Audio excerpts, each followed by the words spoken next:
Halo teman-teman semua, selamat datang di mata kuliah Praktik Komunikasi Pemasaran. Nama saya Deta Rahmawan. Mata kuliah ini mempunyai tujuan memberikan pemahaman dan keterampilan praktis kepada mahasiswa dalam merancang, melaksanakan, dan mengevaluasi strategi komunikasi pemasaran. Pada kesempatan kali ini, saya akan memberikan materi mengenai pengukuran KPI dan matriks. Oke, jadi untuk pertemuan kali ini, kita akan membahas soal pengukuran KPI dan matriks atau measuring KPI dan matriks. Kenapa kemudian KPI dan matriks ini penting? Jadi tentu saja ketika kita melakukan berbagai macam praktik komunikasi pemasaran, kita perlu menentukan tujuannya, objektifnya, atau hasilnya nanti itu seperti apa. Oke, pertama-tama, jadi kita akan sedikit membahas soal definisi dari KPI dan matriks tersebut. KPI atau Key Performance Indicator adalah berbagai macam indikator yang kemudian bisa kita gunakan untuk menentukan apakah berbagai macam praktik komunikasi pemasaran yang sudah kita lakukan sesuai dengan objektif yang sudah kita tentukan di awal. Jadi, katakanlah misalnya kita memiliki objektif tentang peningkatan dari pengetahuan atau awareness tentang sebuah produk.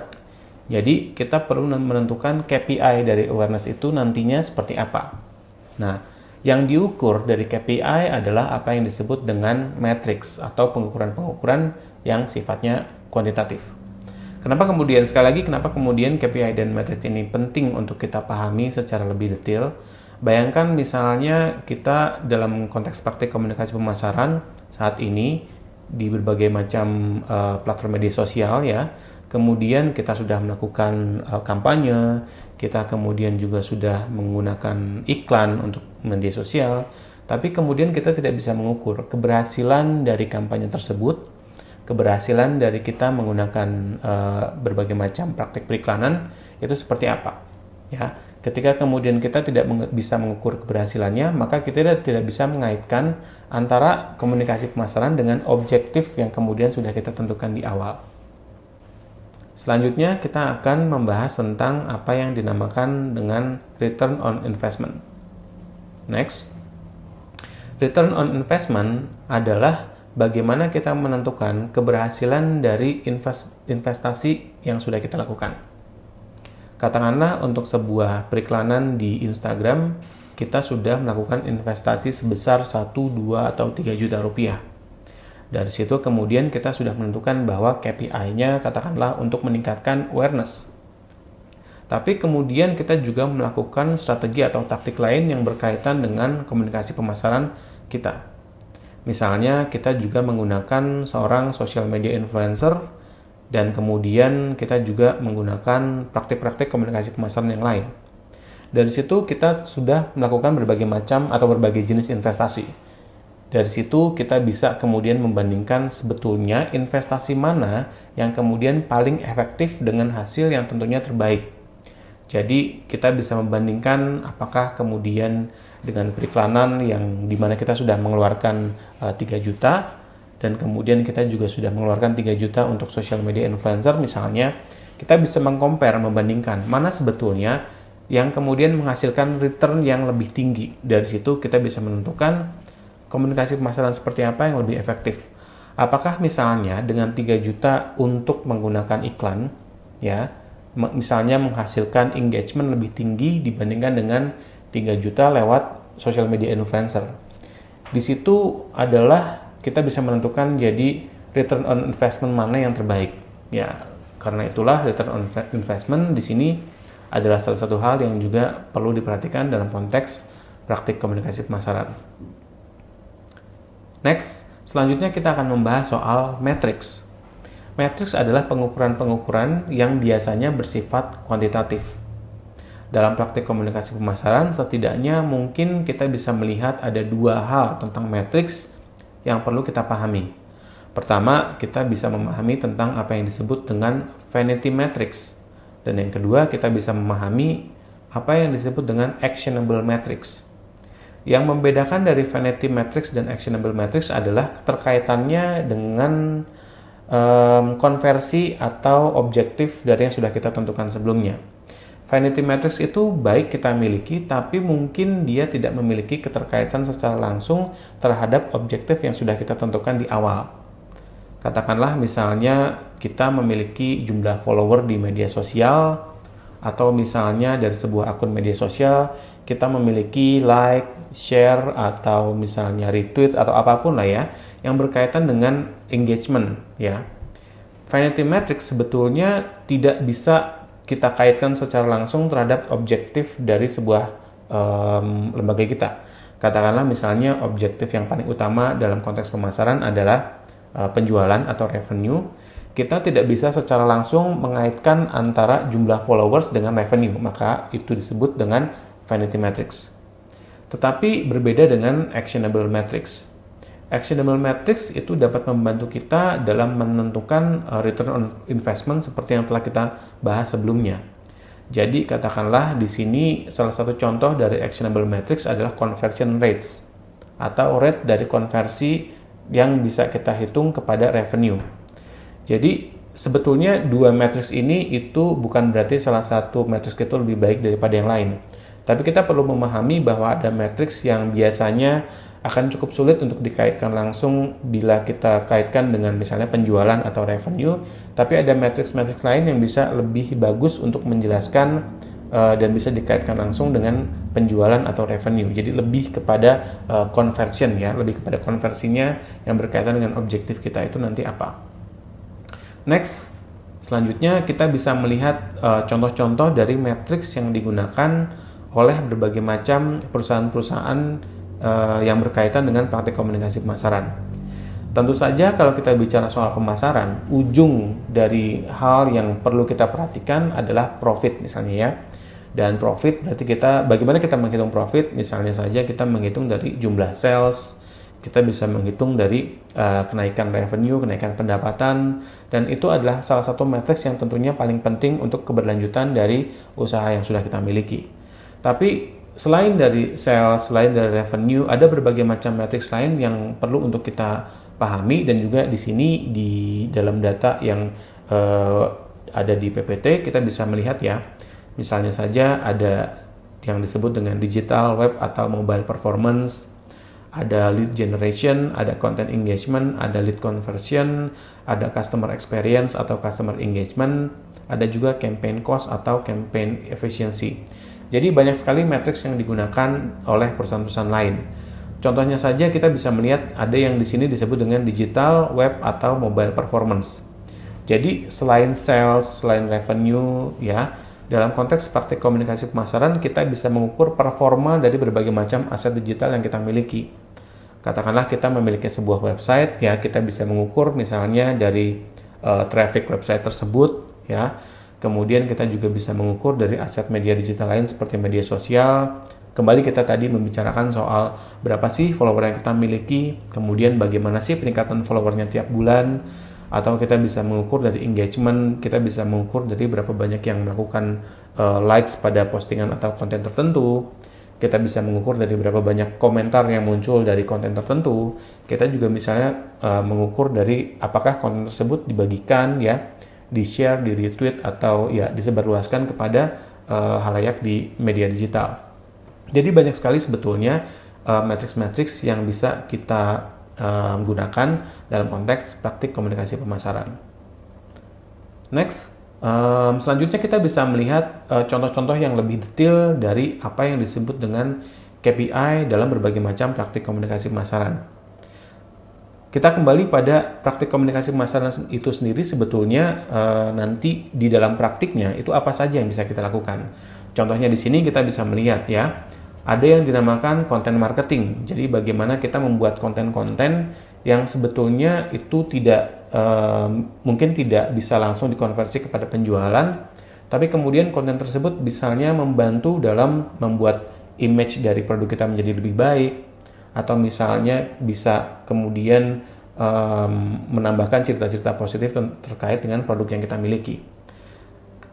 Kemudian ada juga yang dinamakan misalnya SEO ya, yang dinamakan Search Engine Optimization. SEO KPI-nya sendiri pun berbeda, dan ada juga misalnya email marketing dan social media KPI atau influencer marketing KPI. Jadi masing-masing KPI dari praktik komunikasi pemasaran ini bisa saja berbeda. Contohnya kita misalnya bisa melihat dari social media KPI ya.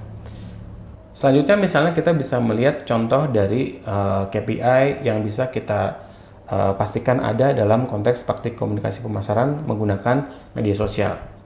Misalnya saja kita bisa mengukur engagement, kita bisa mengukur click-through rate ya, jadi dari satu klik kemudian dia menghasilkan seperti apa. Kita bisa mengukur click-through volume, kita bisa mengukur landing page views, kita bisa mengukur referral traffic, kita bisa melihat demografiknya seperti apa, kita bisa melihat conversionnya seperti apa, kita bisa melihat dari follower growth ya, kemudian dari unique visitor dan lain sebagainya. Ini baru dari media sosial saja ya. Seperti tadi misalnya mungkin kita menggunakan email marketing ya. Jadi untuk email marketing KPI-nya pun berbeda. Misalnya kita bisa melihat siapa yang kemudian melihat email tersebut.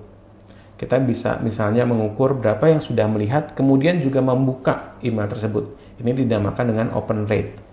Kita bisa misalnya membandingkan antara mana email marketing KPI yang lebih baik di antara web ataupun yang bersifat mobile. Kita misalnya juga bisa melihat dari email marketing tersebut dan berapa lama orang membaca ya dari email tersebut. Jadi ada yang dinamakan misalnya opening time, repeat opens dan lain sebagainya. Nah, selanjutnya kenapa kemudian KPI, matrix, ROI itu penting dalam konteks praktik komunikasi pemasaran? Karena kemudian di sini kembali lagi bahwa KPI, matrix, dan ROI adalah bagian penting dari memastikan praktik komunikasi pemasaran kita bisa selaras dengan objektif yang sudah kita tentukan sebelumnya. Nah, setelah kita menentukan objektif tersebut, ada beberapa langkah yang bisa kita lakukan untuk memastikan KPI, kemudian matrix, dan ROI tadi terpenuhi. Pertama-tama, kita bisa menentukan atau mendefinisikan objektif secara lebih spesifik bersama dengan matriks atau cara pengukurannya seperti apa. Katakanlah misalnya beberapa objektif yang umum digunakan dalam konteks praktik komunikasi pemasaran, katakanlah kita ingin meningkatkan kita ingin kemudian meningkatkan awareness dari produk kita. Nah, dari awareness itu kemudian diturunkan menjadi hal-hal yang sifatnya lebih spesifik. Katakanlah mungkin awareness itu kita bisa lebih melihat secara spesifik dari peningkatan traffic untuk website misalnya. Atau dari awareness itu kita ingin melakukan lewat media sosial, maka kita perlu mengukur misalnya dari berapa banyak yang kemudian tahu tentang brand kita di dunia digital. Dan disitulah kita bisa menentukan matriks apa yang kemudian ingin kita ukur. Selanjutnya untuk mengukur matriks, kita perlu memastikan kita misalnya punya cara untuk mengumpulkan datanya seperti apa, kita punya cara untuk melakukan monitoring datanya seperti apa, dan kita juga paham bagaimana cara menganalisis data tersebut. Jadi 3 hal tersebut, jadi bagaimana kita mengumpulkan data, memonitor data, dan menganalisis data menjadi hal yang sangat penting untuk memastikan bahwa objektif dalam konteks praktik komunikasi pemasaran kita terpenuhi. Selanjutnya dari data yang sudah kita miliki, yang sudah kita kumpulkan, yang kita melakukan monitoring, dan juga kita menganalisis data, hal itu diperlukan supaya kita bisa terus melakukan evaluasi, kita bisa mengakses ya, kita melakukan assessment dari performa praktik komunikasi pemasaran kita seperti apa. Dari situ misalnya ketika ada hal-hal yang tidak sesuai dengan objektif kita bisa kemudian memodifikasi strategi dan taktik yang kita lakukan. Jadi di sini kita bisa mereview semuanya ya. Kita mereview berbagai macam aspek dari project yang kita lakukan. Dan ketika misalnya memang ada hal-hal yang harus diperbaiki, maka kita bisa memperbaiki berdasarkan data yang kita miliki. Kalau misalnya memang ada yang perlu kita melakukan adjustment ya, maka dari situ kita bisa berdasarkan data yang kita punya, berdasarkan dari data yang kita miliki, kita bisa memperbaiki praktik komunikasi pemasaran kita supaya objektif kita nantinya tetap terpenuhi. Next, selanjutnya ini beberapa detail dari objektif pemasaran yang kita bisa kemudian lakukan. Contohnya, ini tentu saja dalam konteks praktik komunikasi pemasaran di era digital ya. Tadi dari awareness kita bisa misalnya mengukur impressionnya seperti apa. Kemudian kita bisa mengukur brand recall-nya seperti apa. Berapa banyak sih kemudian dari halayak konsumen yang bisa mengingat tentang brand kita, ya. Kemudian kita juga bisa mengukur dari social volume tadi. berkaitan dengan media sosial atau site visitor dari website yang kita miliki. Dari awareness kita bisa berlanjut kepada consideration. Di sini misalnya kita bisa mengukur tentang brand consideration dari konsumen kita bisa mengukur sentimen misalnya ya. Apakah sentimen dari halayak kita terhadap brand kita itu positif, negatif, kenapa itu bisa terjadi. Dari consideration kita kemudian bisa berlanjut kepada preferensi. Di sini misalnya kita bisa mengukur brand favorability ya, seberapa favorit sih brand kita di mata atau di pikiran dari konsumen kita. Dan dari situ ada kaitannya dengan purchase intention ya, bagaimana kemudian keinginan dari halayak atau dari konsumen untuk membeli produk kita. Baru kemudian dari situ ada praktik purchase-nya ya, dari bagaimana konsumen membeli produk kita. Dari sini misalnya kita bisa mengukur atribusi yang sifatnya sebab akibat ya, misalnya dari iklan, kemudian dari iklan itu mengkonversi kepada penjualan. Disinilah kita bisa mengukur. Bahkan tidak berhenti sampai pada penjualan, selanjutnya kita bisa juga beranjak pada retention. Atau di sini bagaimana misalnya dari sebuah praktik komunikasi pemasaran, kita bisa mengukur dari koneksi atau engagement secara sosial yang akhirnya mengakibatkan ada retention atau pembelian kembali dari produk yang dipasarkan. Jadi di sini kita bisa melihat dari marketing objektif ada awareness, mulai dari awareness, kemudian ke consideration, ke preference, ke purchase, dan ke retention. Jadi itu saja mungkin materi yang berkaitan dengan KPI dan juga dengan matrix. Sekali lagi, kenapa sih kita perlu untuk mempertimbangkan, untuk memahami secara detail dari KPI atau cara mengukurnya dan juga matriks apa yang diukur, itu semua akan berkaitan dengan upaya kita untuk memastikan praktik-praktik komunikasi pemasaran yang kita lakukan selaras dengan objektif yang sudah kita tentukan sebelumnya. Terima kasih dan sampai berjumpa pada video yang lain.